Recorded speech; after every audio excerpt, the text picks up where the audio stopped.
Now, ladies and gentlemen, it's time for us to go ahead to our next star speaker. A world-renowned thought leader, a strategist and futurist who is celebrated for his transformative contribution across business technology and leadership. Known as the modern-day Renaissance man for his multidisciplinary expertise, he's somebody who has advised heads of businesses, multinationals and governments in nearly 30 countries over 4 decades. A former partner at Mckinsey and Company and the founder of his global firm, Partha Ghosh and Associates, he's a mentor to startup founders and CEOs worldwide. Let's now warmly welcome none other than Partha Ghosh. I was about to say good morning, but good afternoon. We have not been able to honor the timing part of the conference as well. Dr. Marshall Corey, we were talking about the per capita IQ of this room. Unfortunately, much of it has moved outside. So may I request that someone makes an effort to get them back to this room.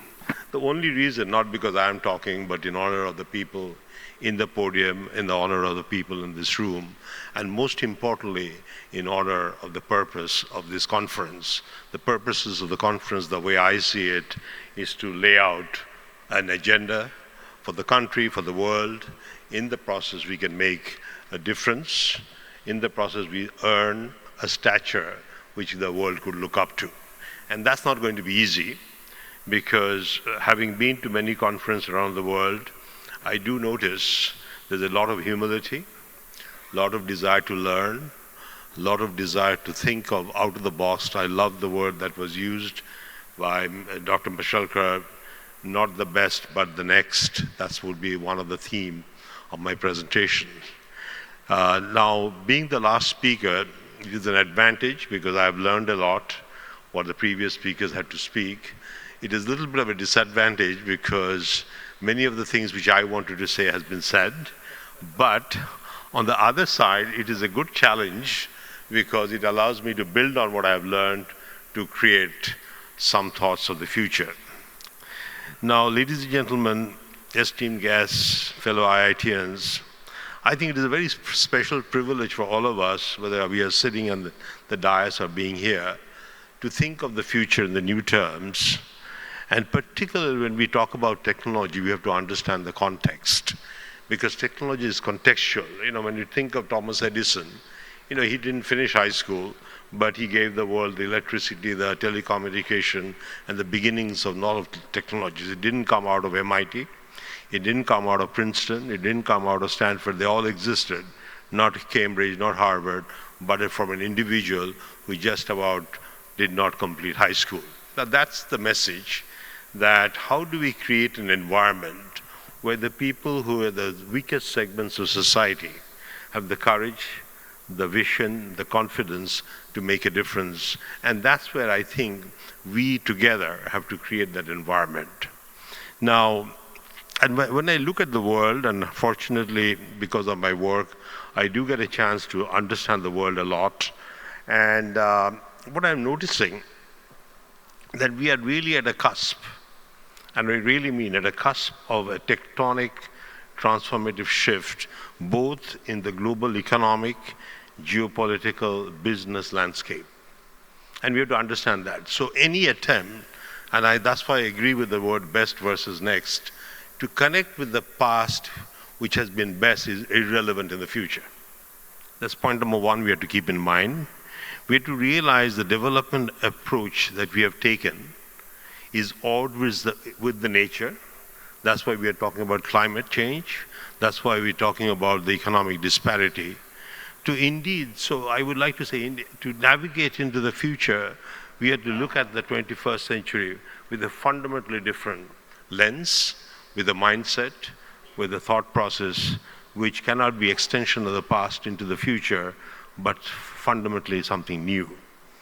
So we do need a new S-curve, and civilization, if I may say, not only India, but the world, is at this point of inflection. So it is my hope, with all the efforts that the organizers have put together. All of you have come from different parts of the world. It is our responsibility to see what that new S-curve would be. And I think that is the purpose of Pan-IIT conferences.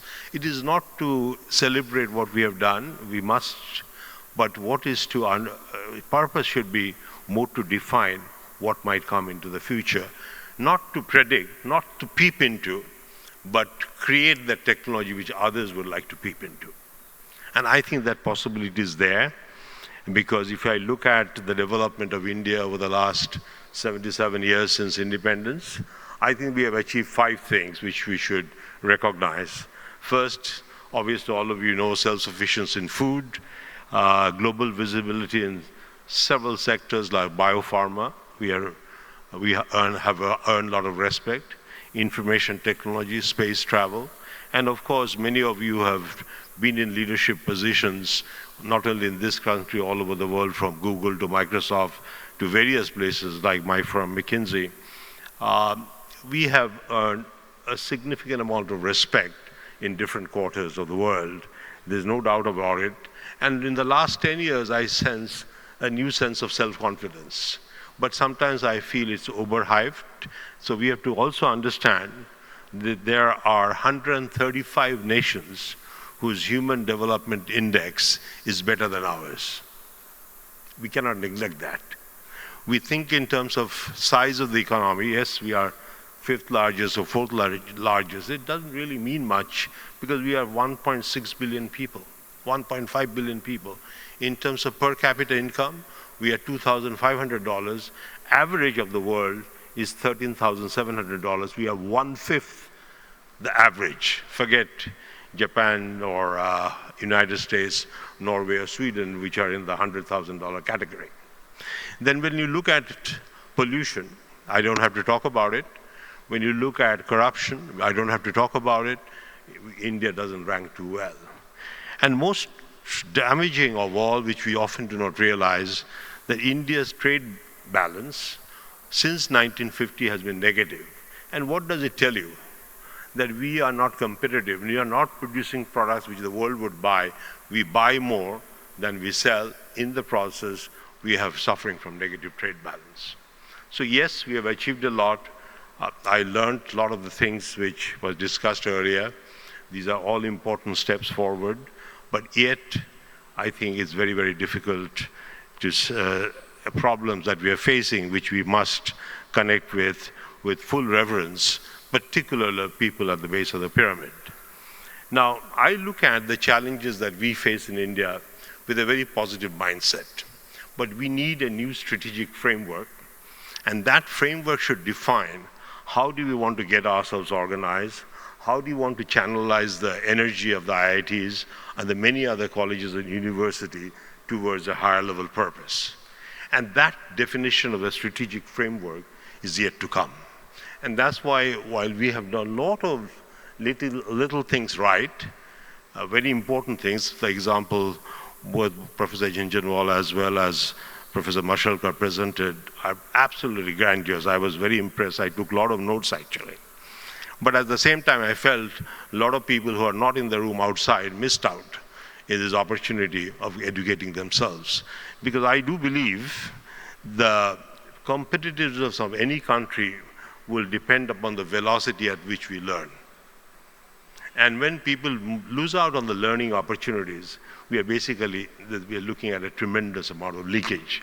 And those are the things that we have to honestly, bluntly, candidly talk about. So once again, I will request if few of you could get, particularly the youngsters who are chit-chatting outside, to come into the room to benefit for the remaining 11 minutes what I have to say. Now, when I look at the possibilities ahead, firstly, given the kind of individuals who are assembled here, I think first we must unlock our inner courage. And that's what I'm trying to do. I'm perhaps being too blunt, to find alternative pathways which is significantly more agile and aspirational. Because it is clear that if we follow the pathway which was created because of the Industrial Revolution, which has degraded the nature, which we all talk about, climate change. It has disturbed the relationship with nature between mankind and nature. It has created economic disparity significantly wider. There's significantly more angry people I see in the United States, I see in the United Kingdom, even in a place like Japan. And the third, the human migration that is occurring because of climate change again. So obviously, any reference to the past and thinking of the past model and feeling good that we have more modern cities will not do. When I was listening to His Excellency from Dubai, you know, the village of Dubai following the lights of Marine Drive, I was thinking, if we want to create in India, could we create million villages which are centers of excellence and move towards a de-urbanized world? That should be the spirit, and that's the kind of thinking that should come out of places like such conferences. We need to think out of the box, because we have to think whether we want to follow the past path, which the world is trying to reject, or do we want to create a new path which the world would like to emulate. And obviously I would like to choose the second one, and all of you like to choose the second one, that people would emulate, and that goes back to the best versus the next. So there is one common theme, best versus the next. That should be the next part of what I will discuss, that we should discuss. Now, when I think of India, I think we have three strategic advantages, which we do not talk about. One I call the time zone advantage, and I'll explain what I mean. The second I would call the diversity advantage. And the third, which I will call the Vedic advantage, Vedic philosophy advantage. Let me start with the time zone advantage. In many ways, being poor, the 70 to 75% of the population of this country is really untouched by the industrial models which developed in the 17th, 18th, 19th, 20th century. I recently visited a lot of villages in Maharashtra, in Punjab, in Bengal, and in UP near Benares, and I could see a common person's life has not really changed. They're still taking the water out of the tubal or, from the rivers or the ponds, and basically leading a similar life. Now, if 70% of people are disconnected with the Industrial Revolution and the models that developed, it's a great opportunity for India to celebrate the lives of those 70%, create technologies which will serve that 70%. In the process, we would perhaps be able to create new models which the world would like to connect with. Because after all, there are about 3.5 billion people who are close to $2 per day life. Now, if we can create the products, and I was so glad some of the examples discussed earlier is focused on that. So that's the first, which I will call time zone advantage. So I'm not looking at being poor, being in the village as a disadvantage, being in the villages and helping the rural society to become the centers of excellence as a positive. The second one I would call is the diversity advantage. Now, India is a country, as you know, with 1,620 languages, about 1 million dialects, but the biggest advantage is the diversity of culture, languages, festivals, the performing arts, songs. Now, how to package it and help people to connect with the ecosystem and be very proud about it, so that we could create a series of, I would call, economic ferments based on the local ecosystem. Now, I was in Kerala, in Kottakkal, and I was very impressed with the Ayurvedic culture that has developed in Kottakkal. People are coming from all over the world to get the Ayurvedic treatment, but the people are extremely proud that this is the Kerala's, and that to Kottakkal's culture, and how they are connecting with that culture to create global products. Now think of, if we can do that from almost all the districts of India. We have to study the districts, find what's the unique aspects of that ecosystem, and that's how we could kind of mobilize the technologies to create new products, new services all over the world. And that's one of the unique advantages we have. because once we create products where a farmer in Punjab could talk to a farmer in Kerala in their own mother tongue with AI doing the translation, real time, then you are creating a new ecosystem which could take to the world. So between Ukraine and Turkey and Kazakhstan, you create communication for the people at the base of the pyramid. Now, people like us go to Davos and have beautiful conferences, but that is not changing the world. We have Davos meetings for the last 30 years, but has the world changed?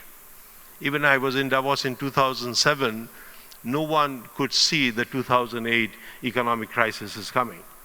The best minds were there. We kind of scratch each other's back and we go away. We do not want the pan-IIT to be something similar. So there is an opportunity there, which is what I will call the diversity advantage. Now the third advantage I talked about is the Vedic advantage. Now, for any country, the world, the civilization or company, or for that matter, any individual to change, any institution to change, you need a strategic framework. A framework within which you could create initiatives which the world would celebrate.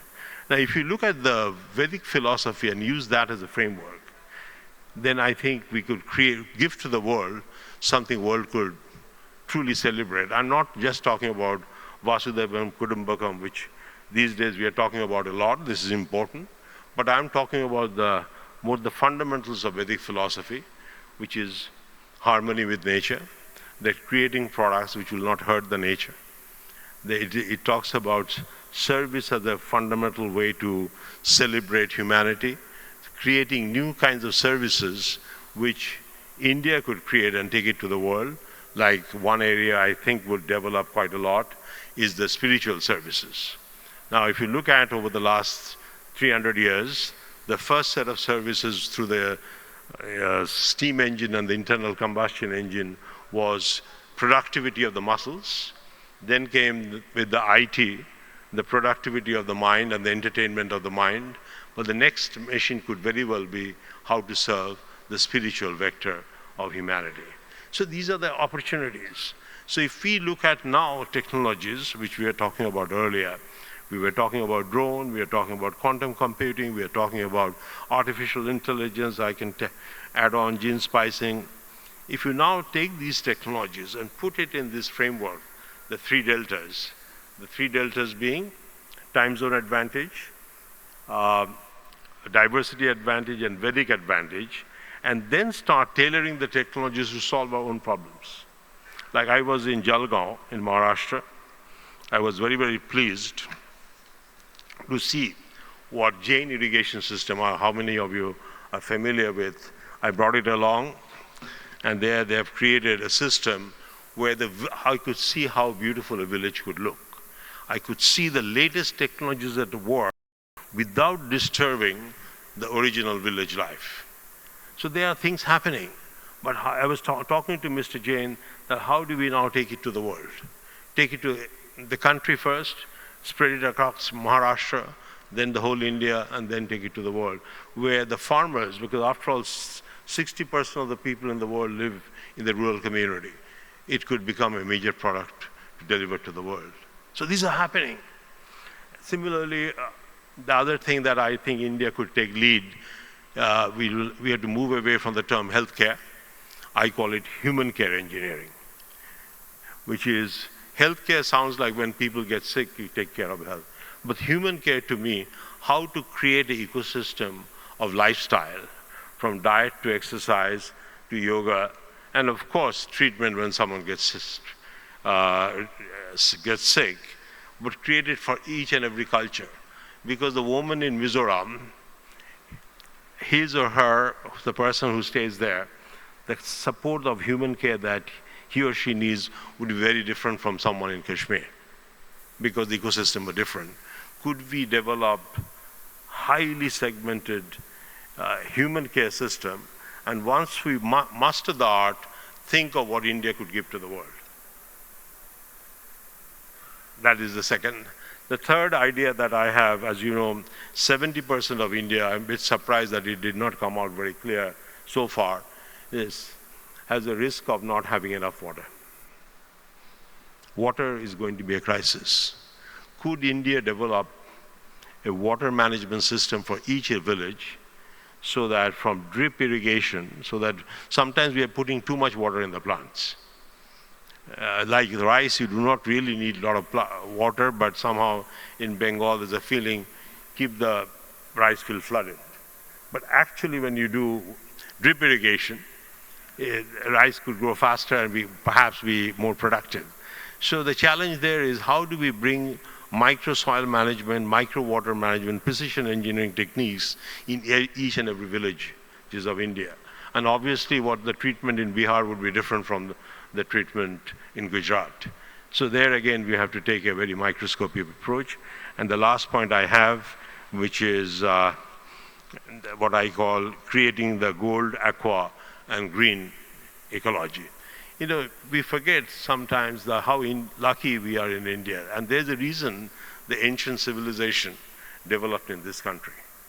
You know, if you look at Taxila and Nalanda, it's largely because the ecosystem of the region, the rivers, the sunshine, the green, the soil, and that is still there.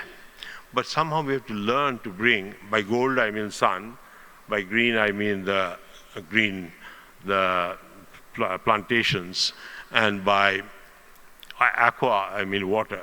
Now if you take a holistic approach of managing the three, and then bring artificial intelligence and ancient intelligence and merge the two. Ancient intelligence, the intelligence that got developed over the last 5,000 years, we cannot lose that. And artificial intelligence coming together, that would lead to what I would call awakened intelligence, the AI.